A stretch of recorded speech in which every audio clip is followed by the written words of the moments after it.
Hey everybody, what's going on? And welcome back to G4L Weekly, the weekly topical gaming talk show. And before anyone asks, I know we didn't do one last week because we are shit.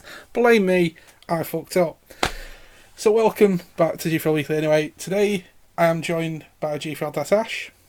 Hello. And I cracked my elbow when I did that out, that fucking hurt. And I'm also joined by G4L Kesinik. Hello.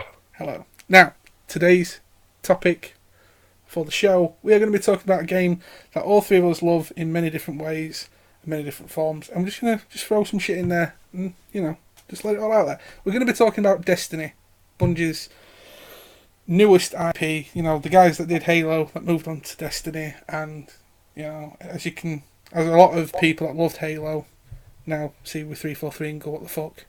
Sorry, Richard. I had to say that. But there you go. But yeah, so we're going to be talking about things that have been happening with Destiny because it's its second year now and they've done a lot of changes over the time that they've been around. But straight off the bat, I want to throw it over to G4L Kesinik, as many will agree he's G4L's main Destiny dude. He knows his shit. Dead Orbit for life, motherfuckers. So, for people that are new to Destiny, that have never heard of it, even though they might be hiding under a rock, Dean, what would you, in your own words, right, how would you describe Destiny to a newbie? That's quite a large question, actually. The easiest way to describe it is it's just basically an FPS.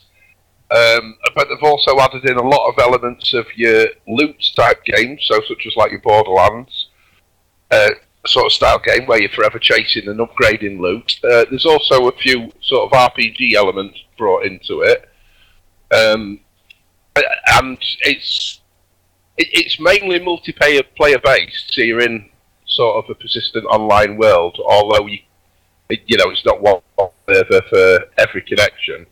But there's always people around in the other bits of the universe where you are doing your missions. You can join in with their missions. Very much like Defiance was originally. That was the first sort of game like that. Yeah. And it's sort of taken the better elements of that as well and added them to it. Okay, cool. So, in my opinion, I know this name was thrown about a bit as well, like a dungeon crawler as well, dungeon crawling. Yeah, it's got elements of dungeon crawl. Like I say, FPS elements, dungeon crawls, loot, games, yeah. Loot farming, and yeah. And all mixed into one big pot of awesomeness. Yeah. Thing. Cool.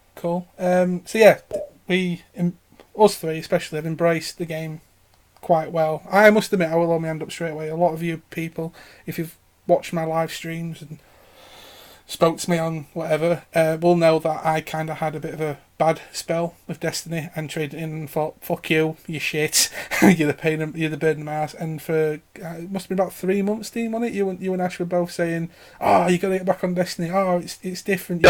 You've got to do this. And to be fair, I am so glad I got back into it. I must admit, I do enjoy it now the second time around, knowing you two will agree with me that you've got to play it with friends for the majority of the time. Running in fire teams, you've got to play it with somebody. Yeah, that's when it's at its best. You can have a single player experience. I play it a lot single player anyway, just grinding and leveling the stuff up. Yeah. So you can have a decent, or you can play with random people online. But yeah, it's at its best when you're in a fire team of friends. Yeah. Exactly.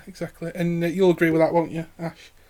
Yep, definitely. Yeah, it's more of a it's definitely a team-based sort of, even in PvE and PvP, knowing that you've got someone there that's got the similarity to you, but like, I will explain a bit more with what you can do in Destiny. Like, you've got different, like when you were saying about, I'm kind of losing tangent here, but when we were saying about the different classes and how it's a first-person shooter, but it also has like an MMORPG experience where you can have different classes like a Hunter, your Titan, and your Warlock.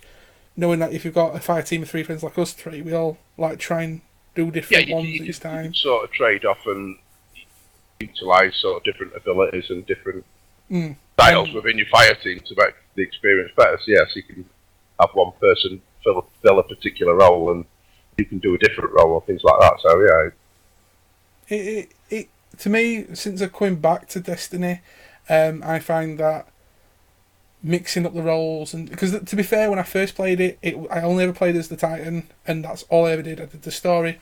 I hated the PvP. We'll talk about PvP later on in the show, and it burnt out the whole experience for me very quickly. I must admit, to me it was a very hyped up game before it came up, because obviously.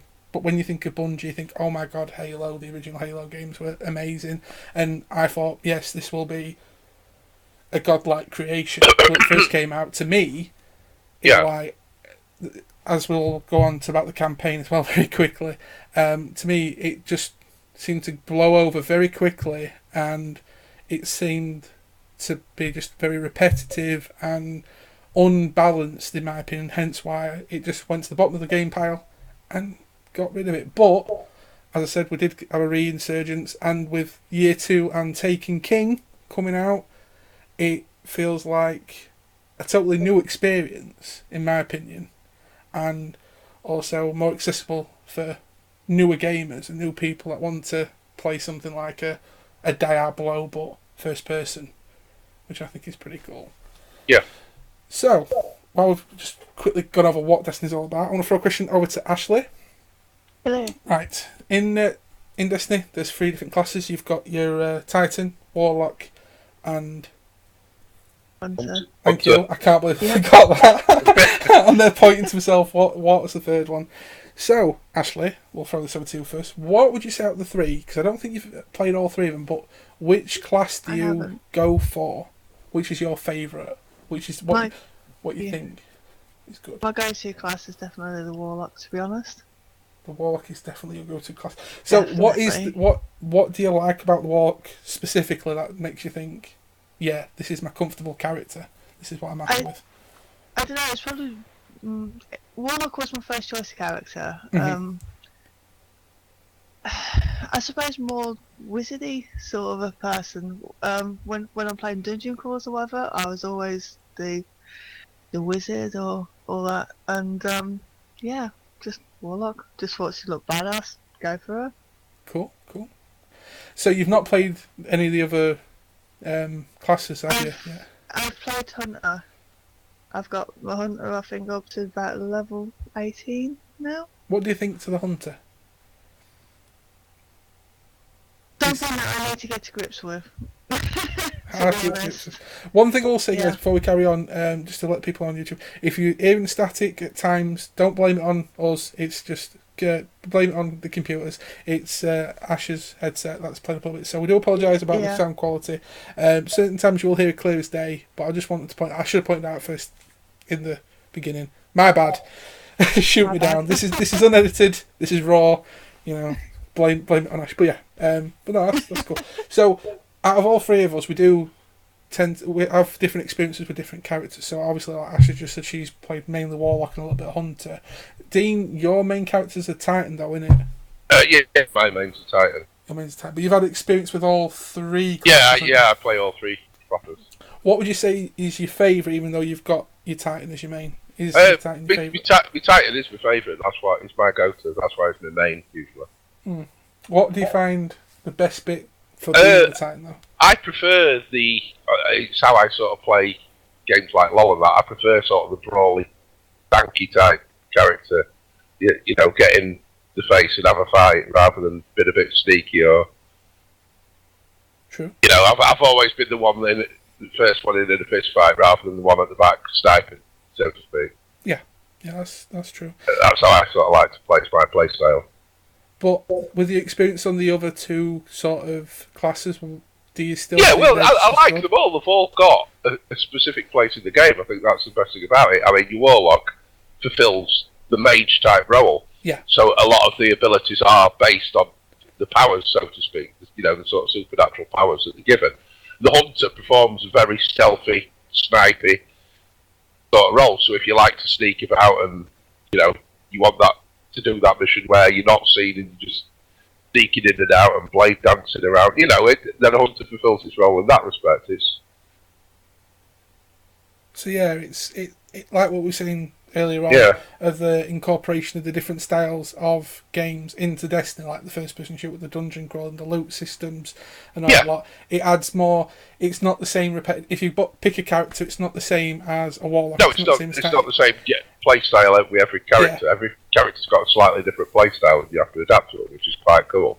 And with it's not just a rinse and repeat, or they've got different coloured hairs, or things like that. It's a different play style. Exactly. It's a different ability set and skill set. And with the sheer amount of weapons and stuff in the game, it's not like each character will end up loaded out with the same rifle. No, far from it. Far from it. With the sheer amount of loot, especially with each DLC and like the Taken King, obviously bringing out so many more like exotic items, which we will go on to later on in the show. From everything from your armour onwards, there's such a variety that you can be with. Plus, we will also touch on this a bit later on, the whole allegiance to the 3 main factions of Guardians out there. And I'm waiting for Dean in the background going, dead oh, for life, bitches. No, I know, I'm going to be professional. Be professional. Fuck, it's G4L. It's never professional. It's never professional. So yeah, so like I says, guys, to me, this game is genre defining because it brings together so many different aspects of other genres together, even though it is a first person shooter in its core, which Bungie seem to adapt really well with. Like how away from recording this, we actually had a conversation when we were playing Destiny before, how Halo developed the whole gun mechanic really well, like you were saying, with the whole feel of the weapons. And yeah, that's it. I mean, that's what Bungie have always done best. They've perfected the mechanics of a first-person shooter. They did it with Halo, the previous iterations of the Halo game. Obviously, Halo's gone across to 343. Now they've got Destiny as their IP, and they've carried on refining. So it's some of the, if you like, first-person shooters. It's some of the finest gunplay you will ever have. Yes. With the feel of the weapons, the accuracy of some, how powerful some are, how useless some are. You sometimes get a sense that you've got the completely wrong gun at the wrong time as well. Daft things like that. It's just so well balanced. Yeah, I agree with that. I do agree with that. One thing I will add on to that as well, especially for me, I am a big first-person shooter player. I do play a lot of Call of Duty, Battlefield, Halo, and more. And second time around especially, I did notice the whole gun thing first time, but the second time especially, weapons, they've all got their own little traits, each weapon, even if it's in the same class, like a hand cannon. Every hand cannon feels awesome with you, but some of them might have that awkward bit of kick to it, and you've got to... They're refined really well, but they've got them odd little tweaks, so they're not the same.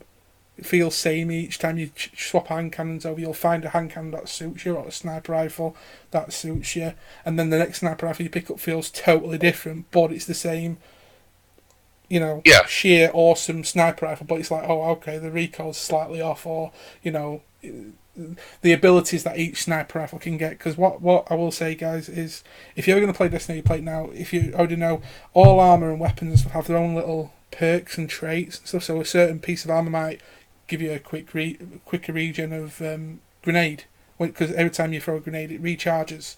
And if you've got a piece of armor that aids the recharge, or a sniper rifle that, if you get a kill on the last shot, it automatically reloads instead of... It's some really weird and cool perks that the entire game throws together with just a piece of armour or a weapon. So it goes really nitty-gritty into detail. It's not just running around just shooting things and GG. It is a fully immersive and intricate kind of puzzle that you can pull together. And like Dean was saying, you could, in one situation, have the wrong loadout and you think, oh crap, I'm going to have to swap over to the sniper. Yeah, that's it. You're not stuck. With certain other first-person shooters, like you're stuck with particular loadouts. Yeah. You'll find you've spawned in and you've got, the complete, you've just got a couple of guns. You've either got a shotty loadout or a sniper loadout or, that sort of loadout. With Destiny, you could have the wrong perk on the wrong gun at the wrong day. It's that much more involved. Mm. You've got the ability to swap all your perks around once you've unlocked them. And tailor the gun to your playstyle. So some people like guns with less recoil, but less recoil, but less range, or some people like them with more range, and they're not bothered so much about the recoil. And exactly. So each weapon. People want larger mags, and some people want. Yeah. One thing I will mention about this, and about the whole weapon thing, what I find is really awesome is that you unlock upgrades for your weapons, but it's nothing like, say, like, especially in my experience, Call of Duty, and Ash will jump in on this one as well, like Black Ops 2 for instance, how the weapons you can have like fast mags, or obviously there's the different sights you unlock on Destiny when you unlock the upgrades, but it's not as, they have their own little upgradability and customization, the weapons. Yeah, but even the sights fulfill a role on Destiny, so out of the three sight, the three optic upgrades, you can get one that gives you a long range, you can get one that gives you a lot steadier, or you can get one that in effect lets you quick scope quicker because it's a lot snappier and agile. So they all serve the purpose. To your play style, or what you're trying to achieve. What I was trying to point on with that is how, like, I shall probably get on with it a bit more here. It seems like when you go through a weapon like the Red Spectre, I've fully maxed out now, and it's got the different things that you can add on. But say with Call of Duty, you've got your FMJ, more damage, and you can shoot through stuff to get to things. The different stocks, the different obviously like the scopes, you definitely see that in Destiny, but it seems like, say, other first person games are a bit more on the customization of the weapon, but Destiny is more about the damage and the leveling of the weapon, whereas there's a couple little tweaks, but COD it changes other aspects as well. There's the scope for customization of your different add-ons for games like COD and stuff is a lot greater than what it is on Destiny. Destiny, you have your set perks of each weapon, and then you do kind of get the odd bit of customization, but there's nothing like what the other games are, to be honest.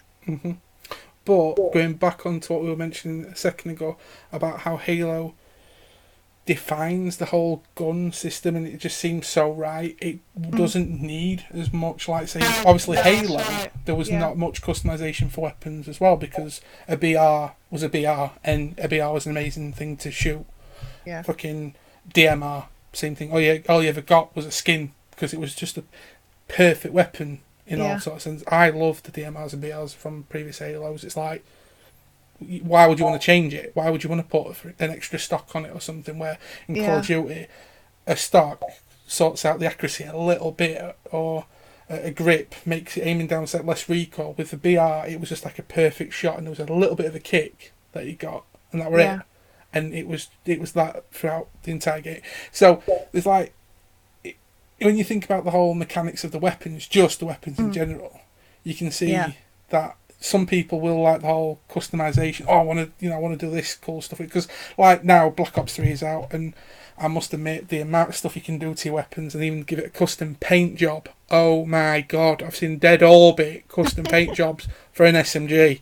I'm telling you now, I know I'm not Dead Orbit for life, but I had a stalk on looking at that thing, because it was a sexiest weapon, and it wasn't even real life. So, but I think with Destiny, with how good the game is as well, and how good the guns are and that thing, for what it is, for what the game is, with the progression of the weapons, I think they've done it just right, because what you do with the weapons, you have to level the weapon up to become the best that the weapon can be, without having any fiddly stuff like you need a stock, you need a red dot reticule or whatever. You change your sights for, like, if you're doing long distance, because I must admit some of the sights for like the auto rifles, I look down one of them, I'm like, whoa, it's a sniper, what the hell's this, you know what I mean? Whereas other ones are just more simple, aim down sight, shoot. So to be fair, I love how Destiny's gun system is, for anything from sniper rifles to rocket launchers to anything. I will just quickly touch on before I move on to something a bit different. One weapon, and I'll throw this over to Ash first, because she's not spoken as much in this show, and I'll mention this to her. Out of the time you've played Destiny, Yes. What would you say has been your favourite weapon? I think Dino knows what I'm going to say here. And it's going to be the icebreaker, for sure. I loved my icebreaker in year 1. Now, for people that don't know about the game and don't know what an icebreaker is, just quickly touch on about what the gun is about and what it is and why you loved it so much. But yeah, the icebreaker was a sniper. It was a year 1 sniper, and it would sorry, you could it would automatically reload after you get your 6 shots. You got 6 shots, I think, 6 rounds in the chamber, and then after you use them, it will automatically refill itself over a period of time. I loved it for its accuracy and just the sheer stopping power of it. It was quite a disgustingly good sniper rifle, to be fair. I can hear it. I'll be honest with you, and Dean will back me up on this one. The noise it makes when you fire it, you know when someone's got an icebreaker, because it's a distinctive pew sound. Really distinctive. We've been walking through, like, me and Dean have played with a randomer sometimes when we walk through, and Dean's been like, that guy's got an icebreaker, because you can tell straight away. It's like, pew! Yeah, he's got an icebreaker straight away. It's such a distinctive sound just for that weapon, which was really cool. I will pass this question on to Dean, but I want to also ask him a second question after this. But Dean, what would you say has been, for the amount of time you played on it, your favourite weapon and why? No, I've got 2 answers to the question. Okay, go on. No, I honestly have got 2 answers to the question, because my favourite weapon, I would say, was the icebreaker. Okay. Good man. For the same reasons, and plus the perks. When you got an accurate shot, it exploded the person as well, creating a wave that damaged people stood nearby him. Yeah. But the sort of second part of it, I would say overall, the bad juju. Okay. Because my bad juju is translated over into year 2, so it's still useful. And I now have the year 2 exotic version of bad juju, because I enjoyed the year 1 version, whereas the icebreaker is now sat in a gallery somewhere, gathering dust, not used. It's obsolete because it's a year 1 exotic, and obviously they just don't go any further forward. So that's why I've sort of got to give 2 answers. Okay, well, that's actually good. The reason why you gave me 2 answers, because the second question, or the add-on question I wanted to give you, are, you know more about this than me and Ash put together, explaining the system between the level 1 weapons and into level 2. I do understand it, but you could probably explain it more, like the whole bad juju, because there's a year 1 and then there's the year 2. Well, basically all year 1 weapons, for year 1, people who played Destiny for the first year, there was a level cap of 34, which was the highest you could get your Guardian, and all weapons, to use the new system, because it would get too complicated to tell you otherwise, but to use the new system, everything maxed out at 170, light level. Yeah. Which obviously is great, and it was really powerful at that sort of point of the game. Now everything's moved on with year 2. Those weapons are so underpowered, because, you know, even your basic, your new level cap's now 40, and you've got a light cap of 320, and so, you know, some of your new weapons straight out the box, your standard grey weapons that you get, you know, it can be like 190, 210, 220. Yeah. So it instantly makes all your year 1s obsolete. They'll have the perks, but they just haven't got the power. What Bungie decided to do is to sort of freshen the game up, is some of the more used exotics from year 1. So like the Galahorn, the Icebreaker, things like that, they decided not to carry them over into year 2. But some of them, the year 1s, they have carried into year 2. So like the Bad Juju, year 2 equivalent version of that. It is actually a different gun, but it's a year 2 equivalent. So that's actually got, well, you get it with a light level of 280, but you can upgrade it by infusing it, you know, to max light level. So it has the same perks as the original one. It looks slightly different, but it does have the same perk tree, but it's obviously a lot higher level because, you know, to cope with sort of the higher levels of the game. Yeah. So that, in a detail, is what the whole difference between when you hear people, especially Destiny players, that say between year 1 and year 2 and the year 2 bad juju, for instance, that kind of breaks it down to guys that have never played Destiny before to understand what it is, because obviously with the development of Destiny, like when further DLC comes out and more level caps grow, the weapons at max levels will become obsolete because it will not even touch a dreg. Yeah, I mean, you'll probably find sort of for the next, if they're carrying on with the path that I believe they're carrying on, we'll probably get on top of the Taken King, because that's seen as a full game expansion rather than DLC, which was why it was full game price. We'll probably get another 2 DLCs that'll drop, and that'll take the Taken King part, year 2, as far as it would go.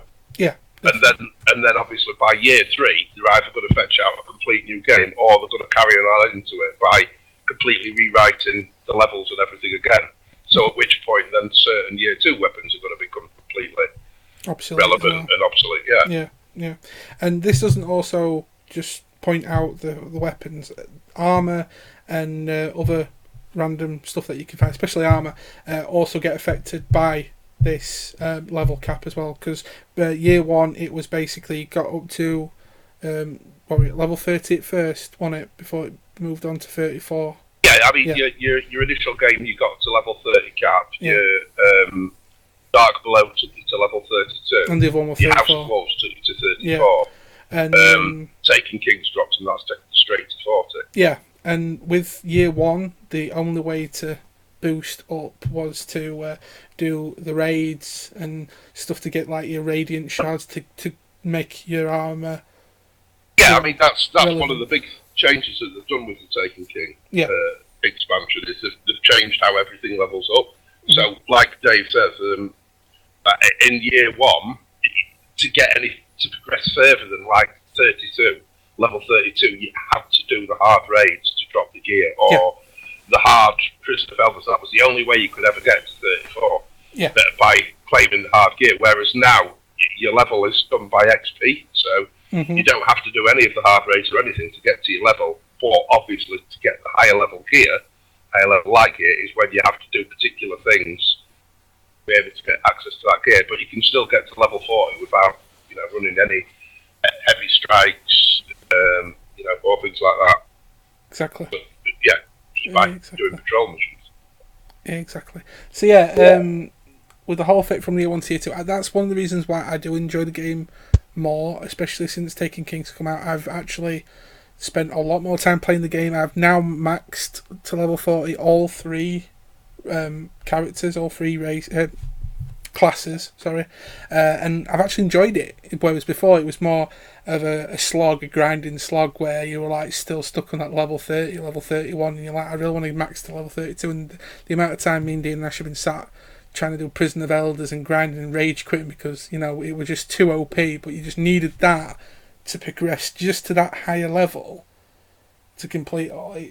It kind of, I know for completionists and people that enjoy that kind of grind, that's enjoyable, but it kind of got to the point where you felt defeated as such. And don't get me wrong, the game is still a real challenge, especially now they brought out the hard mode of the latest raid as well, which is like 4 hours long anyway when you think about it. It's as bad as putting Crota and Vault of Glass together. I feel the game has been a bit more, not lenient, but open and easier for everybody to get to a certain level, not feel left behind, if you get what I mean. Because at one point I felt so, even though I did take a break from it, I felt so far behind from, say, like Dean and even Ash, that they were both up there and, grinding out to get them a little bit of extra armour that to drop, and I'm like there going, oh, well, I'm still at level 28 here, like, at 30, I've got a little bit of a light level. But now it's, you feel just as accomplished, and you can hit that level and be just as good, but like you might have some people that still got them extra bits of armour, like with the extra bits of infusion and stuff, which we'll probably touch on a little bit later.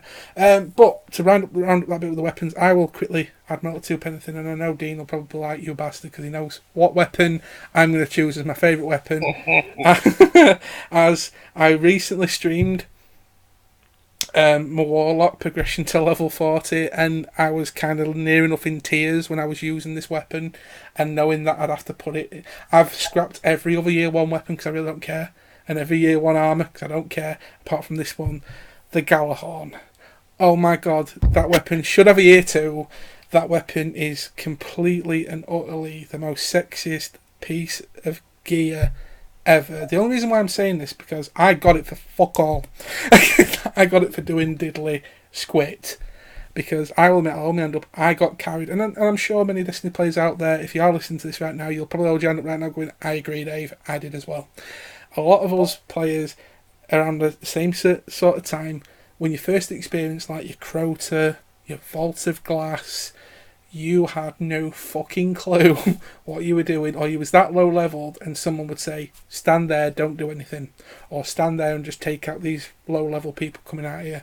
And when you experience Crota or Vault for the first time and everything's going off on one, and my personal experience, I was sat here with Dean, Ash, and a couple of the guys that we know, and I'm like, what am I doing? What's going on? And then randomly, I got Radiant Shard, and someone says, "Oh, that's a bad drop, that." And I'm thinking, what? I'm like, I don't get it. And then, my personal experience, I will just rub this in.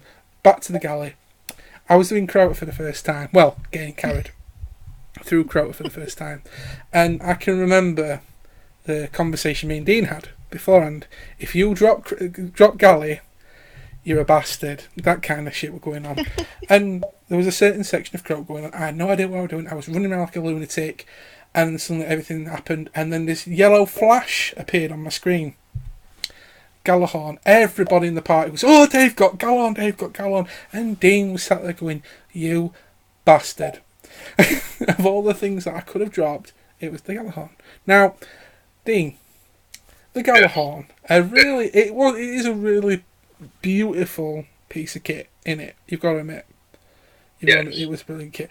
And one of its perks, the wolf pack rounds that you get when you level it up, just made it so untouchable in a way, really. So to explain, if you don't know what the wolf pack rounds are, the Galahorn is. The Galahorn is a rocket launcher, and the Wolfpack rounds are basically heat-seeking rounds that blow up and then kind of cluster back into each other, adding extra damage, which was just like, oh my god, jizz-worthy.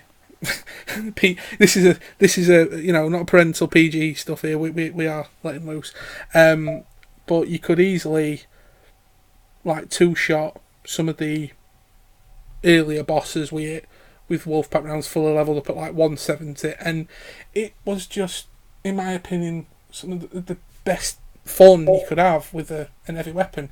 Like now, I've got used to that trait of having the Galahorn, that now if you fire a rocket launcher and it scoops over somebody because they move out the way, I'm like, stay still, stay still.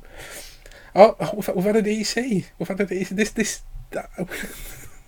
We're not editing this out. We've randomly had a DC in our midst. So for now, for the rest of the show, I'm stuck with Dino. So Ash has randomly had a moment, so hopefully she will return shortly. But yes, as I was saying, the Galahorn was my favourite weapon, and Dean's wanted weapon of year one. One of the most wanted weapons he wanted year one.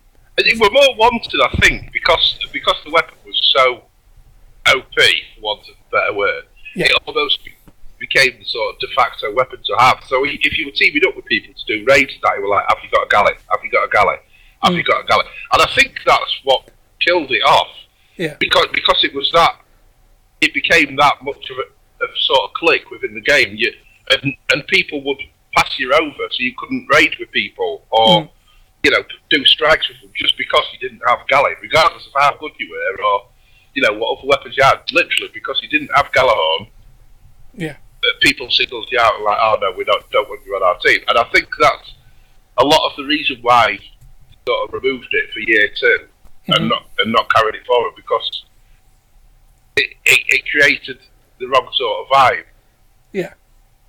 And I can understand that in that sort of sense, but for a person who got a galley, especially, we will touch on to this guy very soon, a guy called Zer, the dealer that comes every weekend, especially when Zer was selling them, and it was actually pretty close to the end of year one, wasn't it? Yeah, it was at the end of year one as a one-off. He sold it. Well, I tell a lie, he sold it when Destiny first launched. Okay, I didn't know that, actually. Yeah, when Destiny pretty much first launched and Zer sort of first came into the game, the first week he sold Galahorn, but no one knew what it were then. So hardly anyone bought it, or people didn't really bother. Yeah. And up until that point, that was the only time that the year had ever solved it. But when coming to the end of the year one cycle, when they decided that this year would sell it once more, and I scrimped and I saved and I ran every mission I could, strange coins to try and buy it, and I would stay up until about 5 o'clock in the morning one morning, just trying my hardest to get the coins to buy it. I missed out. I never actually bought it, and then when Taking King dropped, it became obsolete. Yeah, and literally the minute we loaded Taking King, it was like, Gally what? Gally who? Gally who? What's going on? Oh, and speaking of dropping, someone's dropped back in. Hi, Ashley. Hello. The laptop just suddenly died. It's okay. We were just joking about you cutting out, because this isn't going to be edited. She's now back. The lazy is back. Yes. Like we were just saying, with Dean's scrimping and saving, even though it kind of hinted that if Galley was on sale, it kind of hinted that something was going to happen, and then all these stories on the internet were saying Galley's going to be no more, Galley will be, made obsolete, then bought it, and then knowing that it's a weapon that, you'll never see again, it's painful. So yeah, I actually put it to bed, literally on the stream when I finished leveling up to 40, because a machine gun, I think it was a green or a blue, was over 170, and I'm like, a green over 170, an exotic weapon. Oh my god. But, quickly moving on from there, exotics, as we just mentioned about a guy called Zer, right? The development of Zer, since he first started appearing in the tower and the reef, when he does have his random weekends where he takes a break and goes to the dark side and stuff. Now, if anyone doesn't know what Zer's about, Zer is a exotic vendor. It is called a vendor, isn't it? What he is? Yeah, it's a vendor, yeah. An exotic vendor, where you saved up with strange coins to buy. At one point, it was motes alike as well, wasn't it? You had to get so many motes to do certain stuff with him, I think. Was that year one? Yeah, year one. Yeah. But at the moment, we're talking about Taken King now, it's all to do with strange coins. But, now this is one thing I want to bring up to both of you here. Yeah. Over time, especially since Taken King's come out, is it me, or has Zer become a bit more like, oh, again, he's got nothing, because of how the game is with the legend. Yes, but there is a reason for that. I'll go into that a bit further. Okay. If you want. Yeah, feel free. For the people watching this video. The reason is one of the biggest things, the changes that they fetched into the Taken King, was a lot of people complained with the year one version that a lot of exotics you could either buy quite simply from Zer, yeah, or you'd get them randomly, in such as the cases you got Galley. So it seemed very unfair. Mm-hmm. So you'd get someone who sat and raided for weeks upon weeks upon weeks that never got it. Yeah.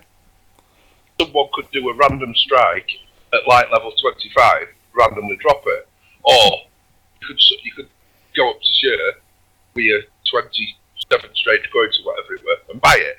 Mm-hmm. So the people that spent all the time working for it, it was like, they felt aggrieved. It was like, well, I've put all this time and all these hours to get that weapon. Why are you now giving it away to people for free? Or, why are you allowing it to random drop that? So what they've done more in the Taken King is that the more powerful exotic weapons and the better exotic weapons are all now part of the new quest system.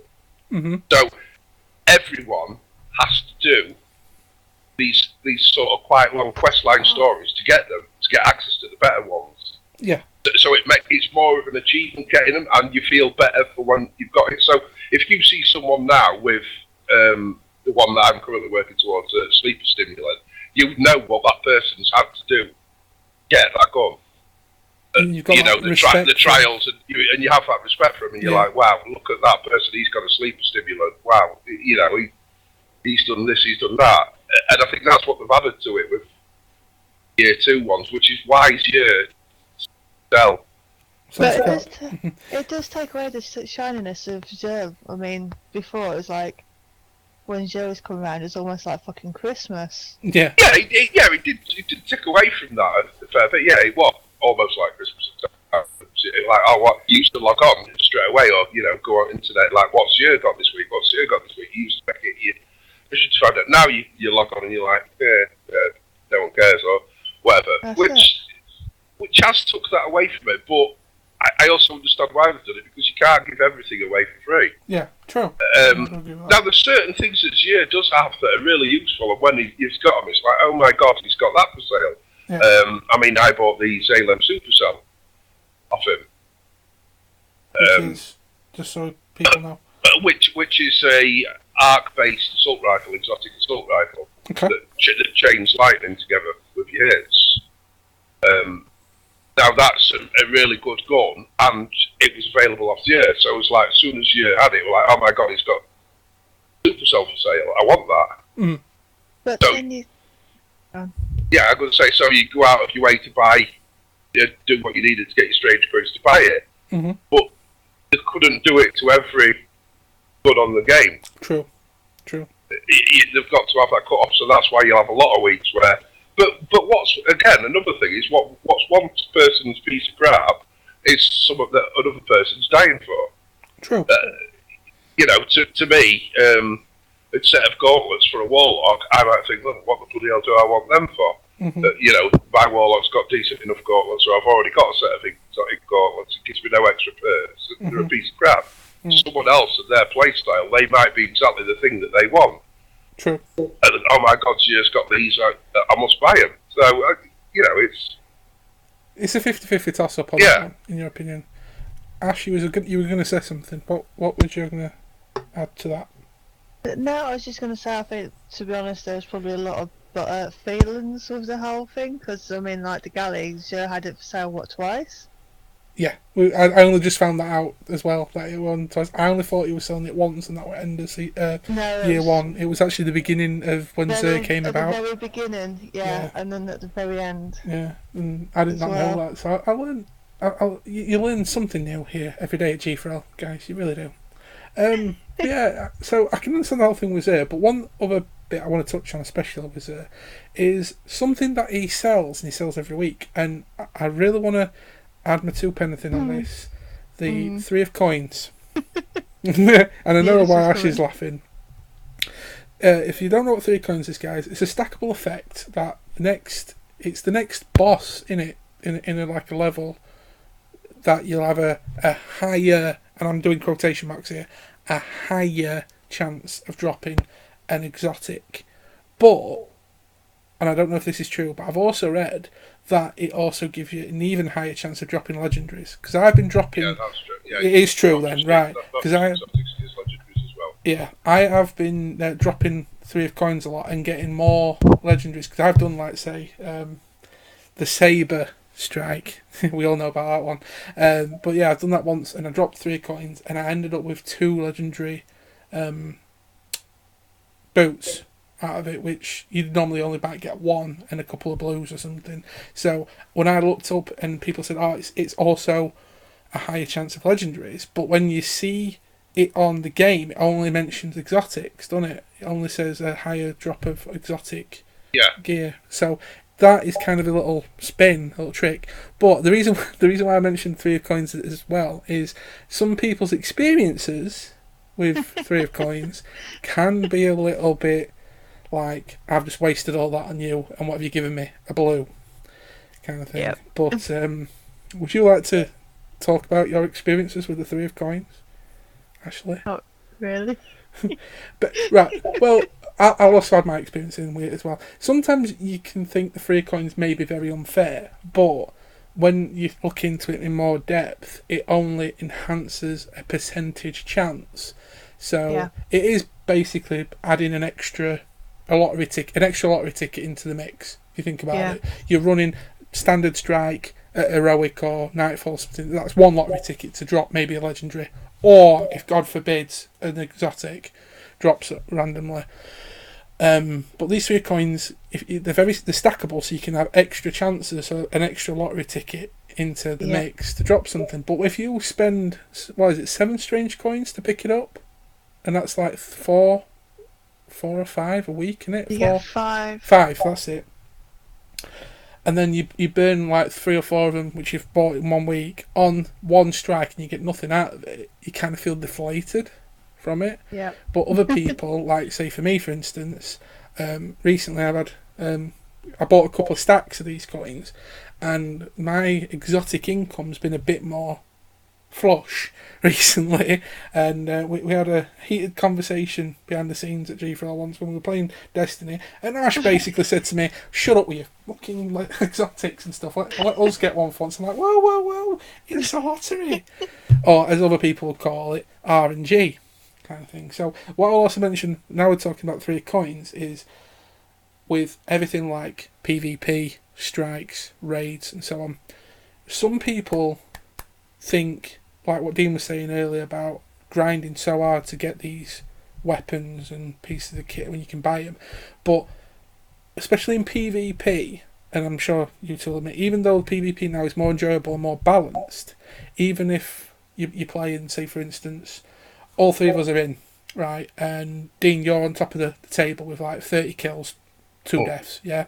Ash is mid with 15 and 10, and I'm bottom with 2 and 30, but I get myself a Red Spectre, which I did. I dropped that in PvP. But you guys got nothing. Some people still, after time, moan about how that works, how that system works, but really it's just a lottery. You've got to be in the right place at the right time to drop something. And I don't know if anyone else, I've officially seen playing, Christ, what's free-for-all mode now? Rumble, innit? Please tell me it's Rumble. Yeah, Rumble. Oh, thank God I didn't fail. It's Rumble, right. I was playing Rumble once before, and a guy dropped a galley. This was year 1. A guy dropped a galley, and I never knew that could happen. I never knew exotics could drop, but apparently it's like 1 in so many thousand that will happen, won't it? Where legendaries are more regular, but still harder to drop. But that game in general, Destiny in general, is so RNG based. Even though you put all the hours in, like, well, come on, Dean, how many hours have you put in the game and you've turned around and said, Destiny doesn't like me yet. I might play once a week and drop a couple of legendaries here and there. And all that. In that sort of sense, would you say the game needs to maybe rein in on the RNG and make it a bit more, like, aimed towards people? No, I wouldn't say it does, actually. Okay, that's fair. But personally, because the beauty of it is it's what fetches your replayability back to the table. Because, yes, there's a lot, like I say, it's a lottery, there's a lot of chance of it, and yeah, it might seem as though every time I play with you drop something cool I never do.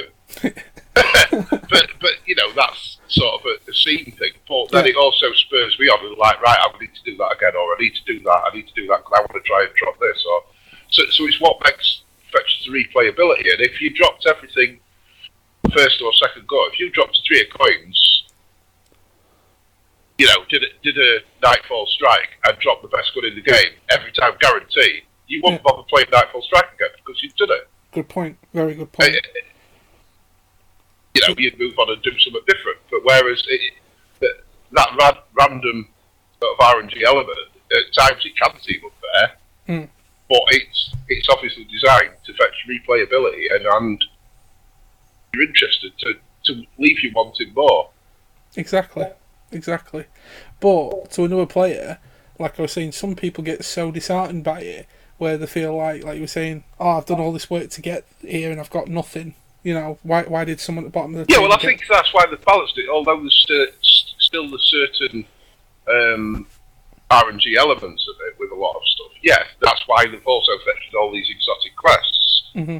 So provided you do what's required to trigger the quests or, you know, to fetch the quests along, they're open to everyone.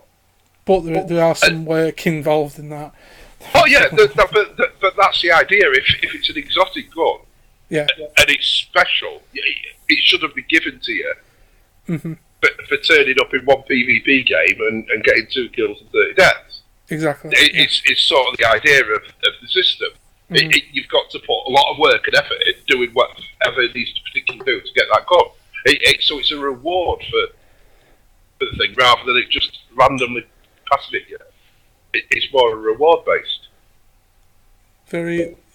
To be fair, I wish other players thought of it like that as well, because a lot of people just think, like, I think to me, and I know it's bad pointing it out to people, but when you think of different styles of gamers, I know you can't stereotype it, but certain players are more like your COD players. They come in, they run around like complete loons, and, you know, they don't embrace what the whole Like Destiny is so in depth. You open up the lid of Destiny, it's like wow. You just look, you put your hand in it, it goes forever because there's so much that's involved in the game. Where all these kids rage around and say, well, how come he's got a purple gun and I ended up with a mote of light? Which now they've changed it so it aids levelling up stuff. Whereas before, motes were a bit more valuable. Well, it still is valuable, but it's not as valuable now as what it were before.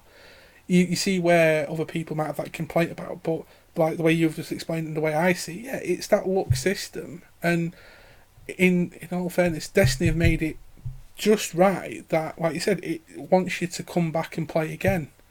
Yeah, I mean, admittedly, there were times at year one where a lot of that sort of stuff were broken. Oh God, it was. But, it really was, some of the stuff. Yeah. The loot drops and that. But the fixed, I'd say 90% of it for taking king. Made it much more enjoyable. And the thing about those sort of players is that it makes the game better without them. Because they're not in it for a quick... You know, the players that you meet online or play against or with aren't in it for a quick, let me log on, do 2 matches, rage, and run away with loot. Because it don't work like that. True. Plus, it's not a heavy PvP element, it's more PvE with the PvP element there's on the two side. sides to it. You can play the game and just solely PvP and never have to do PvE if you wanted to. Exactly. And still sort of level up and get the drops and that. It rewards both sides. But you don't get it instantly. It's sort of the thing. Yeah. You've got to put time and effort and work in, and that's what fetches you into the game, and you learn to like the game. So it's a lot sort of calmer sort of player bases. It does. You have your rage moments when things are going bad against you, but it's not full of newbie idiots that are running around with a rocket launcher. True. Sort of thing. It's don't get that.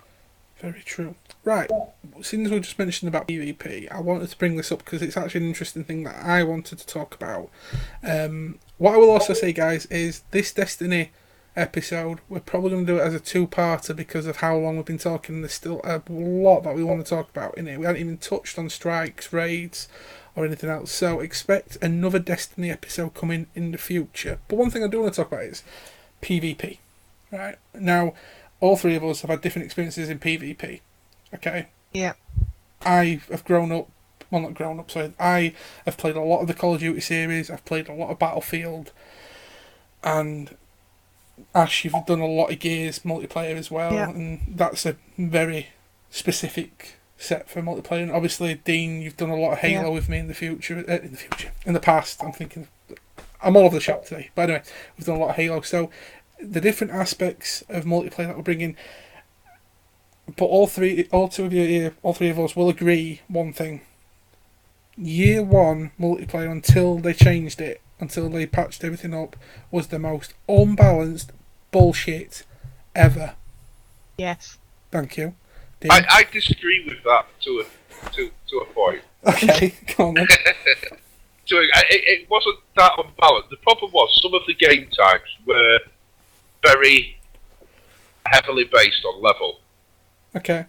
Which is something they've done away. A lot of them, level advantages are disabled now on a lot of the year 2 game types. Right. Except for Iron Banner. But of the earlier year 1 ones, it weren't quite as straightforward. But the biggest problem that happened in year 1 Destiny was with weapons. It turned out that certain weapons were ridiculous in year 1 PvP. Yeah. And if you had that weapon, you were untouchable. Or a particular class, mentioned in the Hunter Blade Dancer, was just ridiculous. Yeah. If you were any other class... Yeah, you was at a disadvantage. You was at a disadvantage. It was so unfairly balanced that way. Mm. The game type itself to play wasn't so bad. Yeah. Things were quite balanced and quite even. It was just certain little elements that broke it. Uh-huh. Definitely, I definitely Which agree. I think they definitely addressed and sort of fixed in year 2. And they did. This is what I want to lead on as well. But I like how Dean kind of disagreed here, but I think Ash is more on my side, that it was just completely... Yeah. if you know, when I was saying earlier about how year one, when you got to a certain level, you'd ended up have to do all the raids and stuff, and if you weren't ahead of the game and you didn't have whatever were there, you felt so there was a big disadvantage between you and the guys that have done Crow to 10 times and dropped everything, and you that haven't, and there's a distinctive disadvantage, like the last word, Thorn, and Matador 64 shotgun, even though I don't know I can't remember which level that was, but that was the constant shotgun in year one that I kept getting butt shafted by. I turned the corner, Matador 64, turned the corner, Matador 64, turned the corner, last word. I hate this game, and I stopped playing PvP. I played PvP a few times, and then I ditched it. But with the Taken King, year 2, and this is me turning the table. This is me actually raising my hand up and looking at the Bungie gods up there, saying, you know what, guys, you've done it. I think Destiny's PvP is in my top 3 PvPs at the moment. Definitely. Top 3. I agree with it, because the game types, the more balanced gameplay, and it just, I don't know why, it just seems more fun. But I will also go back to a previous statement I said, you have to be with people that you know, and I couldn't play the PvP. I can play COD PvP on my own. I can play Call of Duty multiplayer on my own without getting ragey. But with me, I find it more, apart from free for all the other game types, and I need to be with somebody else and talking to somebody else, and you know, experiencing the game with like the likes of you two to feel more fulfilled with it. Because like you were saying, Dean, earlier, about how it's not like these Call of Duty guys that come on, have a couple of games, rage and run away with the loot. It's more, it's like how Halo's multiplayer was. It took more skill, more work, more effort to play in that PvP. Yeah, definitely. And I must say, the PvP now, Bungie, if you ever do come across G4L YouTube channel, tip my hat off to you. Rift mode and all the other, you know, what you've done now to the multiplayer, I love it. It's probably, yeah, that's the top 3 up there, including Black Ops 3 at the minute. That and Battlefront is itching at the door, and I do want to get that game. But at the minute, that is definitely up there. While we're talking about multiplayer and stuff and game types and everything, I just want to throw a question out to all 3 of you. We'll go back to Ash first. Yeah. What would you say is your favourite game type and multiplayer? Rift, without a doubt. Rift. Without a doubt. Why Rift? Definitely. Objective based. I just love best type of PvP that you can get around, to be honest. Okay, cool. D? I like most of them. I'd probably say Control. Yeah, I was going to say you're more of a Control. Yeah, I really like Control, but I really like Rift as well. But I don't mind a bit of everything. Yeah, you're more. I like them all. Yeah, I mean, I've actually played it now as I'm talking to you as well. I've played solo PvP, so. Well, there you go.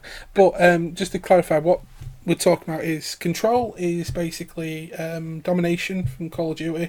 You take your positions A, B, and C, and you win by accumulating points and kills from that.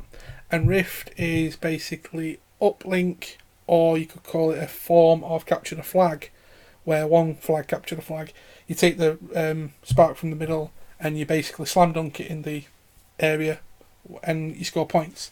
So as Ash was saying, it's more objective based. And to be fair, all the multiplayers I've been playing recently, there's a lot of objective based game types, and I agree with Ash. I am more of an objective game player myself. I am not a Slayer person, and surprise, when I've seen me get like 20 kills and 12 deaths, I'm like, where did that come from? Because I am not a Slayer, you know what I mean? But if you give me like Rift, me and Alan, nothing against Dean here, but when me and Ash first properly got together with Dean to play Rift after we came back from EGX, we owned.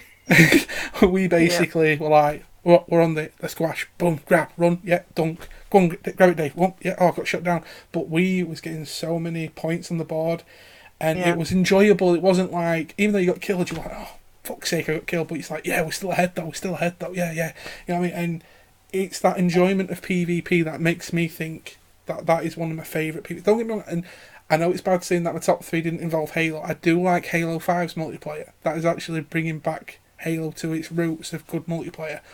But 343, you've got to fucking put up your A game because Bungie, Destiny, I'm sorry, they've just took what they've done well and brought it to the IP. I sort of wanted to mention a bit about this before. Yeah, sure. The end. I think why Destiny works so well on PvP and for the older people sort of around us is if everyone thinks back to why Halo was so captivating and it became such a big game, it was Halo 2. And that's what sparked the whole thing off. The multiplayer in Halo 2 was outstanding. The only thing that comes possibly even close to it was multiplayer LAN and GoldenEye.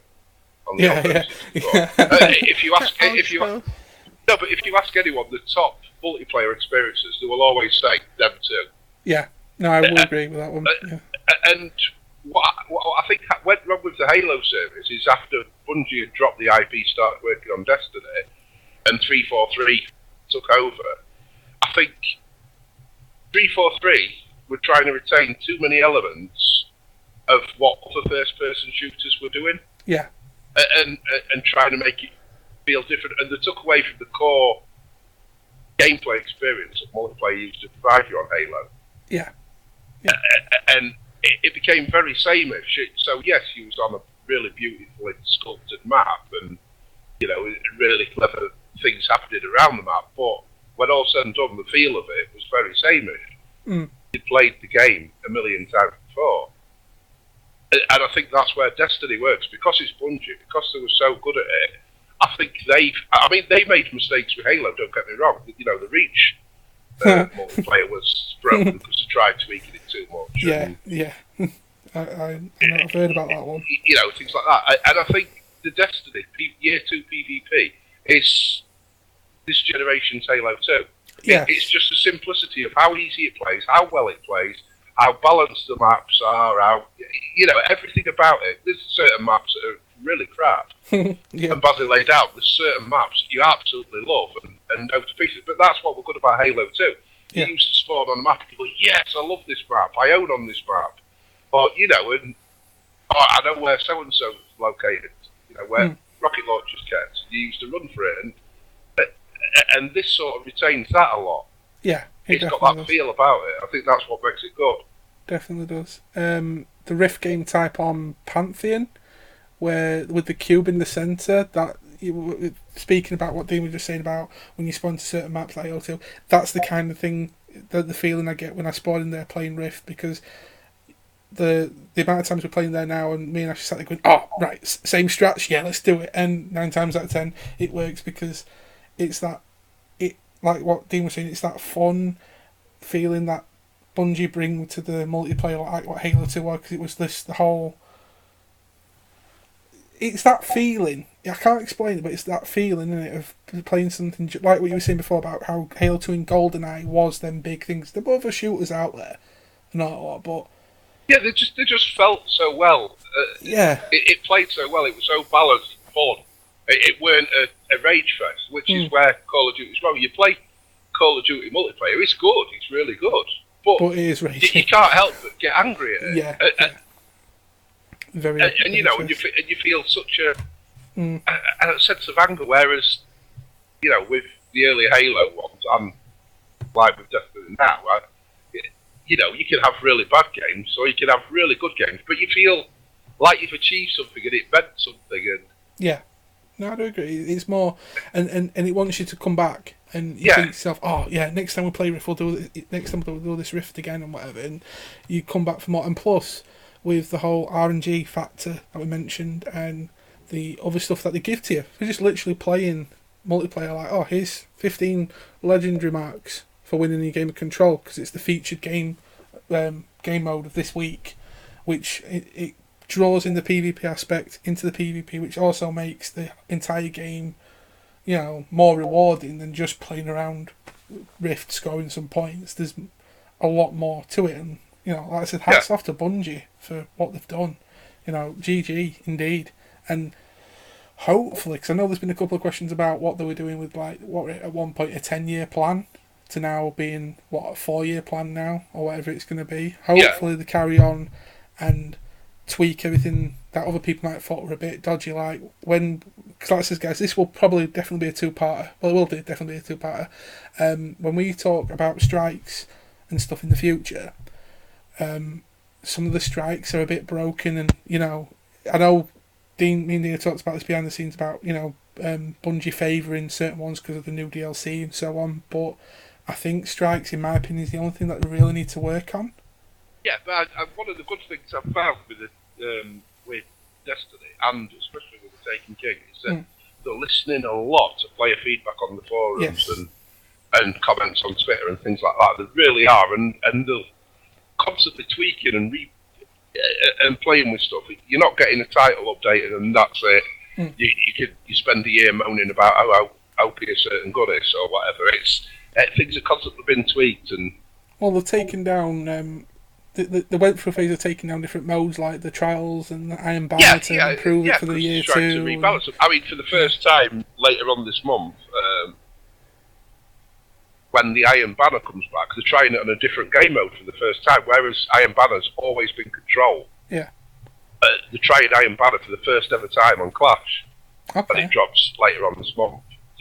Basically, it's a trial to see if it provokes more competitive, because the difference between Iron Banner to normal PvP is that level does matter. Yeah, it is basically what it was when it came out PvP. That. Yeah, it is, but it's a more hardcore sort of mode. It's for the people who really enjoy the PvP and really into it, and that's what the game's all about for them. So it rewards them for spending all the hours on it. Yeah. For the the drops that they get just from running the Iron Banner tournament. But yeah, they're trying. Just because they've tweaked about it and looked at numbers and that and thought, this might actually give a slightly better experience. Yeah.